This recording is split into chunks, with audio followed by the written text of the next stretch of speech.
that's a nice rainbow trout. A little bigger than average for this lake.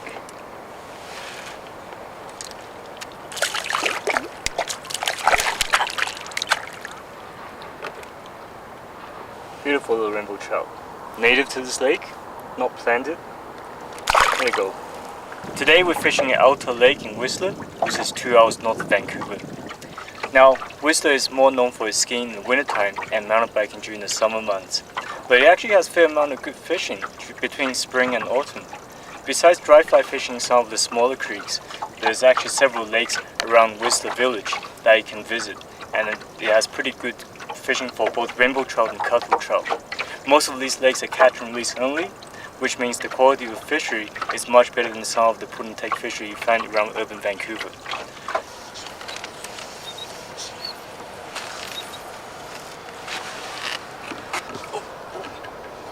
Whoa, that fish didn't go for the fly, it actually went for the indicator.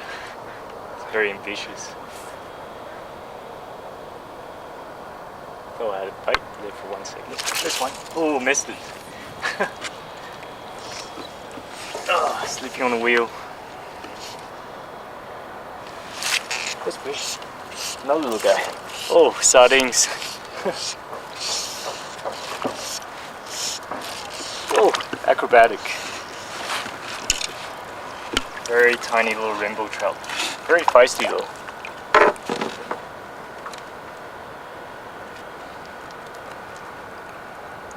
Taking on this size 14 ornament. Very tiny little rainbow trout, and you see the little paw marks on it. Oops. And we'll let it go.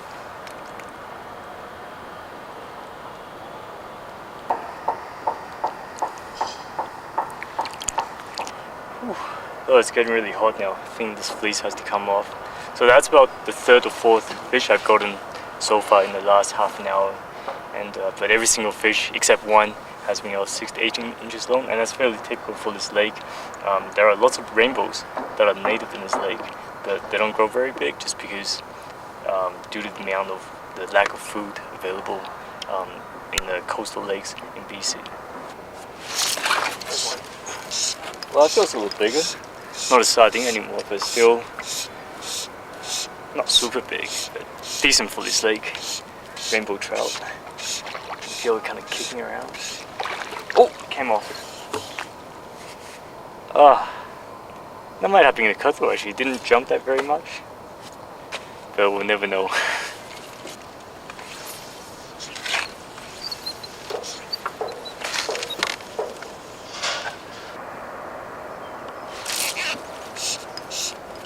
I was looking at the fish jumping over there, and this little guy grabbed the fly without me knowing. Not a little sardine or a little rainbow trout.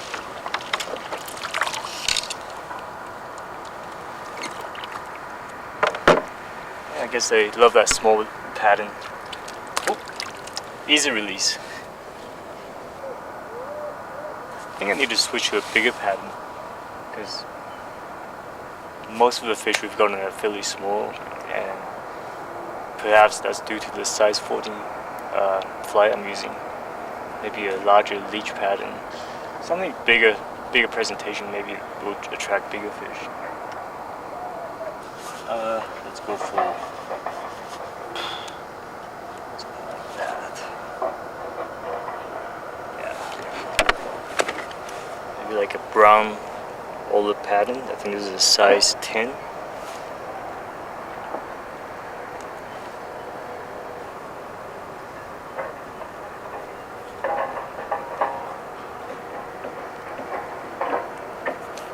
There you go.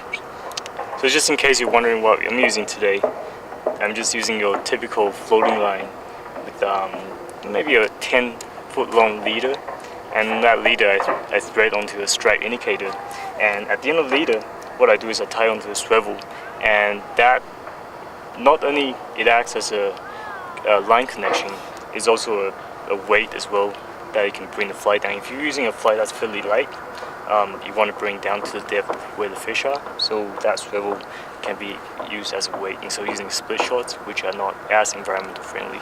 So tie on the swivel, then I fold by a tippet, So this is just a 4 pound. Actually, I think it's 2 pound. 2 pound, about a foot long tippet, and then followed by the fly. And when you cast this out, this swivel here will sink down faster than the fly, so it will give this fly a fairly nice suspending presentation as it sinks down. Fish on! Oh, that's a nice rainbow. Jump, jump, jump! Very typical for this lake. They tend to jump a lot.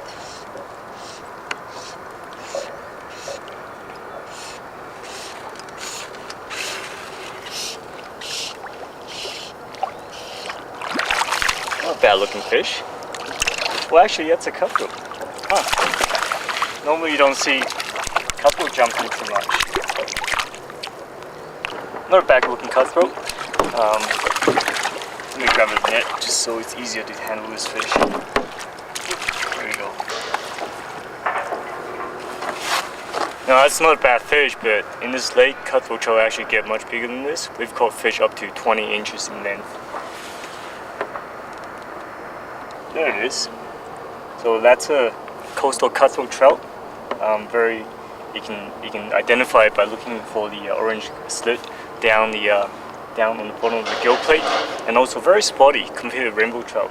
They have spots all the way down to the abdomen, and they have that golden copper color, especially in the lakes.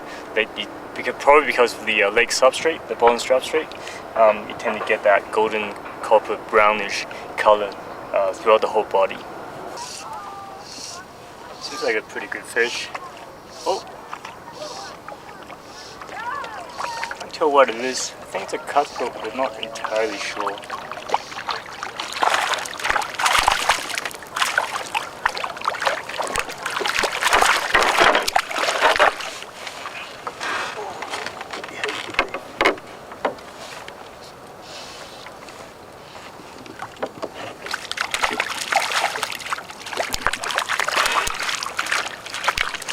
There we go. Yep, it is a cutthroat trout. That brownish color gives it away, and also the spots as well.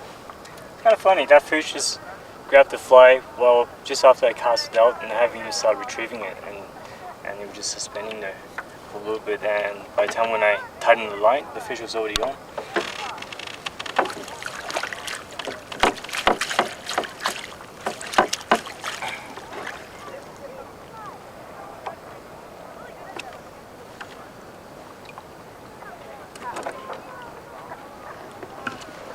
So this is another, I guess, average sized cutthroat trout. Again, like I say, they get much bigger than that.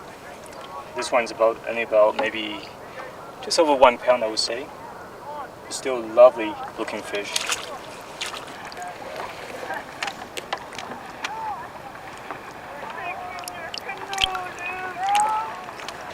The clouds have moved in now, the wind has picked up. We started today with beautiful sunshine and many rising fish, so we can't really complain. It has been an excellent day. We caught a mixed bag of cutthroat trout and rainbow trout. Even though we didn't get any really large cutthroat trout like we expected to, we still got some really nice fish. Some of the cutthroat trout that we got were up to 16 inches long, and we even caught one rainbow trout that was really nice, which is what I would consider a really nice trophy-sized fish. If you're in Vancouver and want to try some trout fishing, definitely give Alta Lake a try. Even though we're fishing from the boat today, there are actually several piers around this lake where you can fish from. And remember, June 18th to 20th is BC's Family Fishing Weekend, and during that weekend, you can fish for free at any lakes and rivers around BC.